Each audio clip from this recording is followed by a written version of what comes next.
Sun Risers team లో Pakistan player 2.3 కోట్లు పెట్టి పాకిస్తాన్ ప్లేయర్ ను కొన్న sun Risers owners.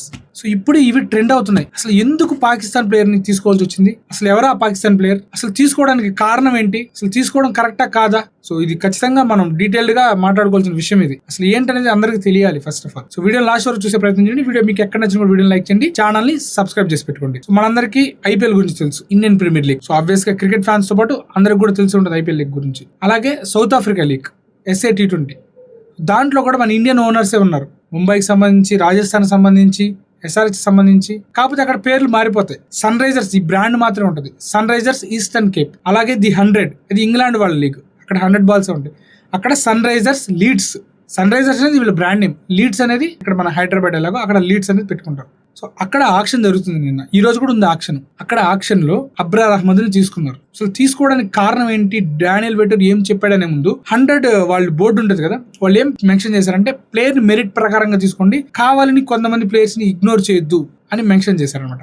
Michael van తెలుసు కదా మీకు, ఇంగ్లాండ్ మాజీ కెప్టెన్, ఆయన కూడా ఇదే మెన్షన్ చేశాడు. X లోనే ఎక్కడో పోస్ట్ చేశాడు. ఏమని పోస్ట్ చేశారంటే కావాలని కొంతమంది ప్లేయర్స్ ని ఈ ఓనర్స్ బాయ్కాట్ చేసేదానికి ఛాన్స్ ఉంది, అంటే తీసుకోకుండా ఉండేదానికి.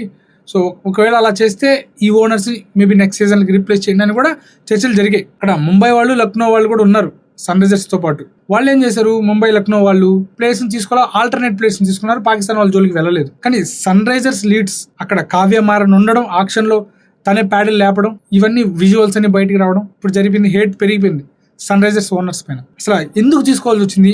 డానియల్ వెటోరీ ఏమన్నాడంటే, మేము ఆదిల్ రషీద్ ని తీసుకోవాలనుకున్నాం, అది సెట్ కాలేదు మాకు, కాబట్టి అబ్రార్ అహ్మద్ ని తీసుకున్నాం, ఒక క్రికెట్ మెరిట్ ప్రకారంగా తీసుకున్నాం కానీ ఇంకా ఏ ఉద్దేశం లేదు అని చెప్పారు. ఇక్కడ అబ్రార్ అహ్మద్ విషయానికి వచ్చేస్తే T20లో తన ర్యాంకింగ్స్ లో ఉన్నాడు, టాప్ లో ఉన్నాడు.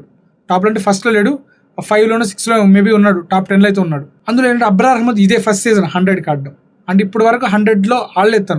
కాబట్టి 100లో ఎవరైతే తను ఫేస్ చేస్తారో వాళ్ళకి కొంచెం ఇబ్బంది పడొచ్చు, కాబట్టి మేము తీసుకున్నాం అని చెప్పి డానియల్ వెటోరీ చెప్పాడు అయిపోయిన తర్వాత. కాకపోతే ఇక్కడ మన ఇండియన్ ఫ్యాన్స్ ఎందుకు బాగా హట్ అవుతున్నారంటే, అబ్రార్ అహ్మద్ ఇంతకుముందు ట్రోల్ చేశాడు ఇండియాని. మన వర్ధమాన్ అభినందన్ ఎవరైతే పైలట్ ఉన్నారో ఆ పైలట్ ని ట్రోల్ చేస్తూ టీ కప్ పట్టుకుని ట్రోల్ చేశాడు. క్రికెటర్ వరకు తన లిమిట్స్ లో తను ఉంటే నో ప్రాబ్లం, ట్రోల్ చేశాడు. ఉస్మాన్ తారిక్ రీసెంట్ గా మీరు చూస్తుంటే T20 వరల్డ్ కప్ మీకు అర్థమైపోతుంది. క్రికెట్ ఫ్యాన్స్ కాకుండా బయట వాళ్ళు ఎవరైనా చూస్తుంటే చెప్తున్నా, ఉస్మాన్ తారిక్ ఆగి బౌలింగ్ చేస్తుంటాడు. తనని వేరే టీం తీసుకుంది, అంటే మన ఇండియన్ కి సంబంధించిన టీం కాదు, వేరే ఓనర్స్ తీసుకున్నారు అబ్రార్ అహ్మద్ ని. ఇంకా అబ్రార్ అహ్మద్ ని తీసుకున్న ఇంత హేట్ ఉండేది కాదేమో అనిపించింది నాకు. ఎందుకంటే ఇక్కడ ట్రోల్ చేశాడు అబ్రార్ అహ్మద్ అనే ఆ క్రికెటర్, ట్రోల్ చేశాడు కప్పు పట్టుకుని. సో దానివల్ల మన ఫ్యాన్స్ బాగా హట్ అవుతున్నారు. Sunrisers Leeds X account కూడా సస్పెండ్ అయిపోయింది. ఇప్పుడు రిపోర్ట్స్ కూడా ఎక్కువ కొట్టేశారు. సో అంత జరుగుతుంది చర్చ. ఉస్మాన్ తారిక్ MS ధోని స్టోరీ చూసి ఇన్స్పైర్ అయ్యి నేను మళ్ళీ క్రికెట్ లోకి వచ్చాను అని చెప్పాడు. మేబీ ఉస్మాన్ తారిక్ తీసుకోని ఉంటే ఇంత హేట్ ఉండేది కాదేమో అని నాకు అనిపించింది. అలాగే అబ్రార్ అహ్మద్ కూడా బేస్ ప్రైస్ తీసుకుంటే ఇంత ఉండేది కాదేమో. రికార్డు ధర, అంటే మంచి ధర, అది 2.34 కోట్లు, 2,34,00,000. ఆ ఆక్షన్ వచ్చేసి 100 లీగ్ ఆక్షన్ అంతా పౌండ్స్ లో ఉంటుంది, మన ఇండియన్ కరెన్సీ ప్రకారం కన్వర్ట్ చేసేది. సో ఎందుకు ఓకే పాకిస్తాన్ ప్లేయర్ తీసుకున్నారు, అక్కడ జరుగుతుంది, ఇవన్నీ ఓకే. అసలు ఇండియన్స్ ఎందుకు కోపంగా ఉన్నారు అంటే, ఈ అబ్రార్ అహ్మద్కి అమౌంట్ వెళ్తుంది కదా, సో ఓనర్స్ మనోళ్ళే కదా, మన ఇండియన్ డబ్బులు వెళ్తాయి కదా, వెళ్తే ఈ అబ్రార్ అహ్మద్ ఎక్కడ ఖర్చు చేస్తాడు, ఇవన్నీ పాకిస్తాన్లో ఖర్చు చేస్తాడు. సో పాకిస్తాన్లో ఖర్చు చేస్తే ఆ ట్యాక్స్లన్నీ కూడా పాకిస్తాన్కి వెళ్తాయి. పాకిస్తాన్ వాళ్ళు ఏం చేస్తారు, టెర్రరిస్ట్ సపోర్ట్ చేస్తారు. అందువల్ల SRH ఓనర్స్, ఎవరైతే సన్ రైజర్స్ ఓనర్స్, ఇది చేయడం కరెక్ట్ కాదని చెప్పి ఇప్పుడు బాగా ఆగ్రహంగా ఉన్నారు. కానీ ఏదైతే వాళ్ళు 100 వాళ్ళు మెన్షన్ చేశారో దాని ప్రకారంగా చూస్తే తప్పదిగా వాళ్ళకి కరెక్టా కాదనేది నేను డిసైడ్ చేయలేను. సో వాళ్ళు ఆ టీంని కొనుగోలు చేస్తున్నారు, వాళ్ళ ప్లేయర్స్ కోసం వాళ్ళు వెళ్ళారు.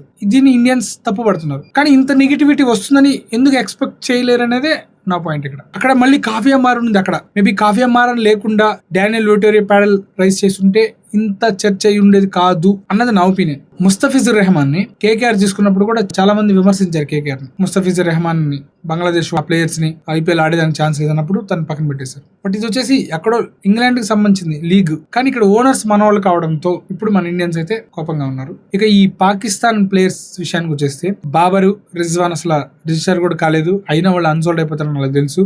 వాళ్ళ T20s లో వాళ్ళ నేషనల్ టీంలోనే వాళ్ళకి ప్లేసెస్ లేవు. ఇక సయీమ్ అయూబ్, హరీష్ రాఫ్, షాదాబ్ ఖాన్ వీళ్ళందరూ అన్సోల్డ్ అయిపోయారు. అబ్రార్ అహ్మద్ అలాగే ఉస్మాన్ తారిక్ తక్కువ మందే వాళ్ళు సెలెక్ట్ అయ్యారు 100కి. సో ఎందుకంటే ఏదైతే సేనా countries like England, Australia, New Zealand, south Africa spinners తక్కువ మంది ఉంటారు, కాబట్టి అక్కడ ఆ లీగ్ లో స్పిన్నర్స్ ఆడేవాళ్ళు కూడా తక్కువ మంది ఉంటారు, అంటే ఎక్కువ ఆడుండరు. కాబట్టి అబ్రార్ అహ్మద్ అని తీసుకుంటే అక్కడ ఆ బ్యాట్స్మెన్స్ ఇబ్బంది పెట్టొచ్చు. అందులో అబ్రార్ అహ్మద్ ర్యాంకింగ్స్ బెటర్ గా ఉన్నాడు కాబట్టి టాప్ 10 ఉన్నాడు కాబట్టి తీసుకోవచ్చు. కాబట్టి ఒక టీం పరంగా ఆలోచించి తీసేసుకున్నారు. బట్ అది ఇప్పుడు ఎమోషనల్ గా బ్యాక్ ఫైర్ అవుతుంది. దీని గురించి మీ ఒపీనియన్ ఏంటనేది కామెంట్ లో తెలియజేయండి. ఆ ఎక్స్ప్లెనేషన్ ఎక్కడ నచ్చిన వీడియో లైక్ చేయండి, ఛానల్ ని సబ్స్క్రైబ్ చేసుకోవడం మటుకు మర్చిపోవద్దు. మరొక మంచి వీడియో కలుస్తాను, అంతవరకు ఉంటాను. By, thanks.